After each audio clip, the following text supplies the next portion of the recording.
Tomorrow it's International Women's Day, and the Motsepe Foundation will be hosting the 5th Annual Gender Equality, Wellness and Leadership Summit. That's between 10 o'clock and 1 o'clock tomorrow. The summit is titled Harnessing the Role of Women in Pandemic Recovery. Let's chat now to Dr. Precious Moloi Motsepe. Doctor, thank you for being with us. So South Africa celebrates our Women's Day later in the year because of the unique role that women played in the anti-apartheid struggle. But is it important to kind of hook into this global event, do you believe? Oh, absolutely.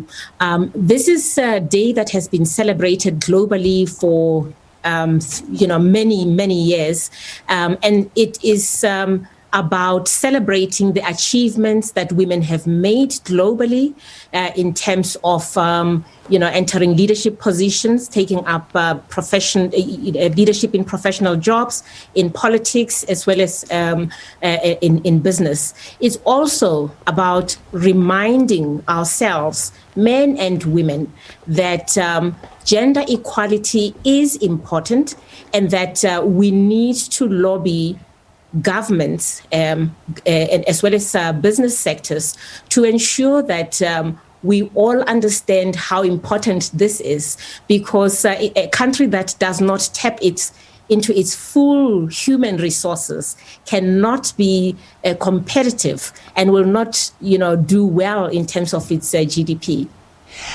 In a lot of struggles, people are saying we've gone backwards as a world because of COVID-19, because of what has happened.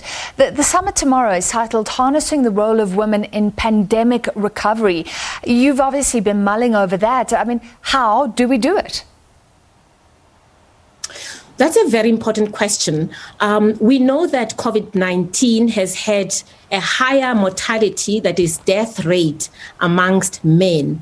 But when we look at how it has impacted women, we notice that not only has it impacted women in terms of their livelihoods, but it also has impacted them in terms of their life. If you think about how we focused on COVID-19 in terms of PPE requirements and making sure that people were hospitalized, women in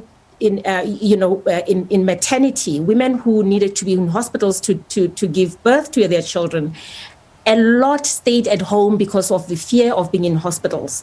And then if you look at chronic diseases which affect more women than men, hypertension, heart diseases which are often misdiagnosed, diabetes, a lot of women also on chronic medication did not receive the care that they should have been receiving. And then very importantly, when you look at the job landscape, we realize that more women lost jobs during the lockdown as a result of the pandemic, because they are employed mostly as domestic workers. They are employed in clerical work. They own small businesses, where that had to be shut down. So we have a lot of women who have, lost jobs and are pushed into poverty more than men. So that is why we need to get everybody, men and women, to address this issue of gender equality. Yeah.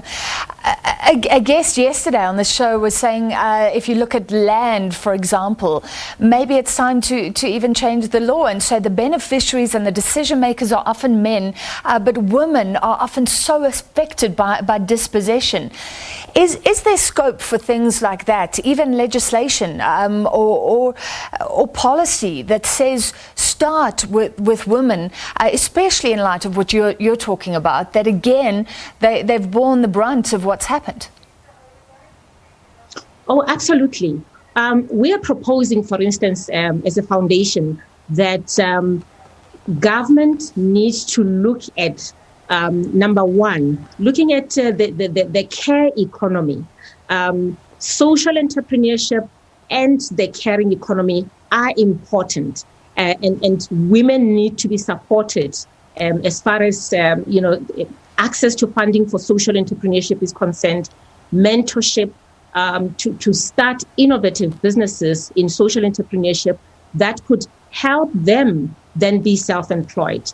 And secondly, we're saying that we need to make sure that with our budget, we take care of sectors like the education sector and the health sector, which we know for women, most women who had households, the majority of whom live under the poverty line, they depend on government services for education, for health. And if that is taken away from them, then, it puts an extra burden where they are not able to access healthcare. They cannot take their children to school. So those are some of the things we have proposed to government, for instance, to have a look at. And then when you look at, the banking sector, for instance, we're saying to banks that they need to look at, access to credit for women with a gender lens. We know that most women do not have assets that they can borrow against, when it comes to starting their own businesses or funding their own businesses. So if banks could find a way to assess credit risk when it comes to women with a gendered lens, I think that would help a lot of women. Also, we're saying to government, which I'm pleased to see, the president mentioned in the last SONA speech, we're saying that women-owned businesses should receive preferential procurement, particularly from government as well as from private businesses. We think that there should be a set aside for women-owned businesses as well as social entrepreneurs to ensure that the majority of women who are self-employed in these sectors can run sustainable businesses and also create jobs in the process. Yeah, well, thank you for championing those initiatives. We're running out of time, Doctor. Just quickly, are you still accepting registrations for tomorrow's summit? Who will be there? Is this open to the public, or how can people get involved? Yes, absolutely. We would love to have more people registering. They can just look on our website, www.motsepefoundation.org. We will have business leaders, ministers. I'm very excited. We will also have a surprise visit, First Lady from outside of South Africa, who will come and talk about how they're looking at issues of gender equality in their country, if I may say, in Rwanda. All right, thank you. That's a little hint there. Thank you, Dr. Precious Moloi Motsepe, talking ahead of International Women's Day tomorrow and that summit between 10 and 1 o'clock. It sounds very interesting, very important, given where women are right now.